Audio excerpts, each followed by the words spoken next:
Wow, where do I even begin with this one? 6 films deep into the Scream franchise, and they're still churning out gems. I'm a huge fan of the Scream films. I think it is one of the most consistent horror franchises in terms of quality. I enjoyed Ready or Not, but Radio Silence really impressed me with Scream 5, and Scream 6 might be even better. How does a franchise that relies on subversions continue to subvert expectations?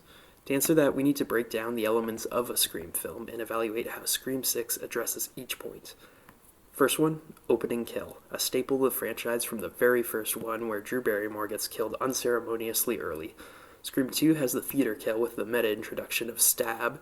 Scream 3 kicks things off with the first death of a legacy character, Cotton Weary. Scream 4 messes with us by having Step 6 within Step 7 within Scream 4, self-referentially addressing the numerous sequels in a comedic way that reminds me of 22 Jump Street.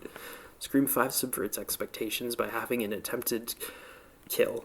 Tara is the first character to survive an opening sequence. All these films have an opening kill sequence, but each one subverts our expectations in a different way. How does Scream 6 change things up? A Ghostface killer murders their target.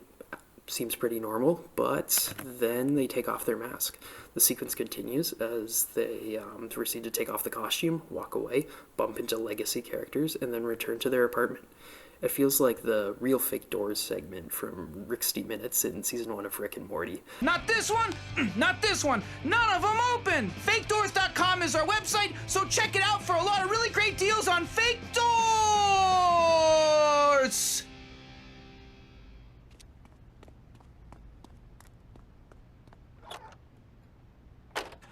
Hey, wait a minute, Rick. I thought this was a commercial. What's going on? Relax, Morty. Don't worry about it. Let's just see where this goes. Step on it. We all got places to be. Son of a bitch. See, oh, that must be where he lives. Okay.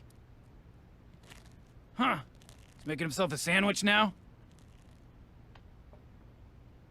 Hey, everybody. So this is my house. Just made a sandwich. Peanut butter and jelly. Still here. Still selling fake doors. What? Oh my god, it's still the commercial. We stay with the killer for an unusual amount of time until he gets a call and we realize this killer is going to be the victim of the true killer group. I don't give a fuck about movies. Slash. What a great opening. The next element of a Scream film is the rules speech. The original had the slasher rules, the second one had the sequel rules, third one had a posthumous Randy tape about trilogies, Scream 4 goes for the horror remake rules, even though it isn't really a remake, and Scream 5 delivers one of my personal favorites, the requels rules. With Scream 6, we get the franchise rules, once again delivered with comedic excellence by Randy's niece, Mindy. Respect is once again paid to fan favorite Randy, and the film calls out other mega horror franchises like Halloween and Saw. Another element of a Scream film, the kills. Who lives, who dies, we're never sure. But unlike the other films, Scream 6 shows a great deal of restraint. Almost all main characters survive this one, which is pretty unusual. Then there is the twist. Who are the killers? Or, in the case of Scream 3, the killer. My dad and I were reflecting on the franchise on the drive to the theater and noted that Scream 3 was the only film with a single Ghostface killer. Scream 6 acknowledges this and ups the ante as the first film with 3 killers.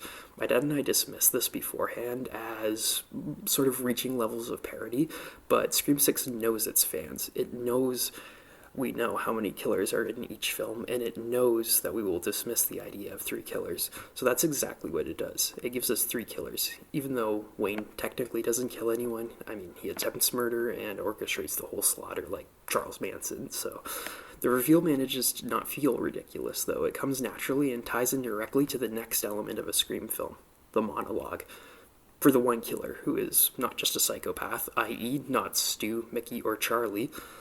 How does the revelation monologue connect to the events that have come before? In the original, Billy takes his anger out on Sydney for the past sins of her mother. Scream 2 has Mrs. Loomis seeking revenge over her son's death. Scream 3 has Roman, the vengeful half-brother to Sydney, revealed to be the one who set Billy and Stu on their murderous paths. Scream 4 reveals Sydney's cousin Jill orchestrated the murders out of jealousy so she could appear to be the survivor and receive fame like Sydney did. Scream 5 criticizes toxic fandom, with Richie and Amber being depraved Stab fans who mastermind their slaughter to course-correct a series they believe has strayed from its roots. Scream 6 returns to the franchise roots with a vengeful motive, this time for the death of Richie in the previous film, as the three killers are revealed to be his family members. Maybe not the most original for the franchise, but it builds on what came before it and innovates with the number of killers involved. So what else does Scream 6 do well? Game recognizes game. That interaction between Sam and Kirby is top-notch writing. The filmmakers are leveling with fans by writing in opinions that may not be widely known but are common among horror aficionados. Best Nightmare? The original?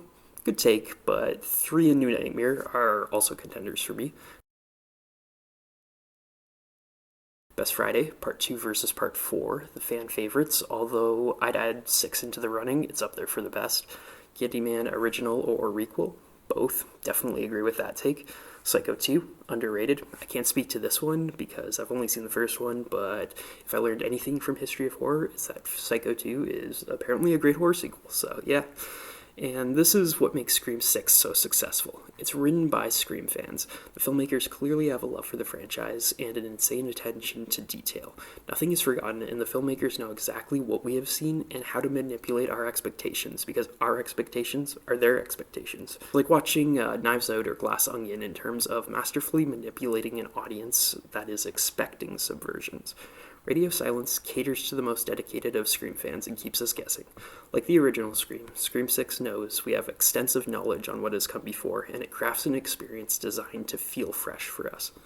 The franchise sails on, and considering the money it's been making, I'm sure Scream 7 will be in the works soon enough, but if it is made with as much love and originality as the sequels before it, I will be eagerly awaiting as many of these films as I can get.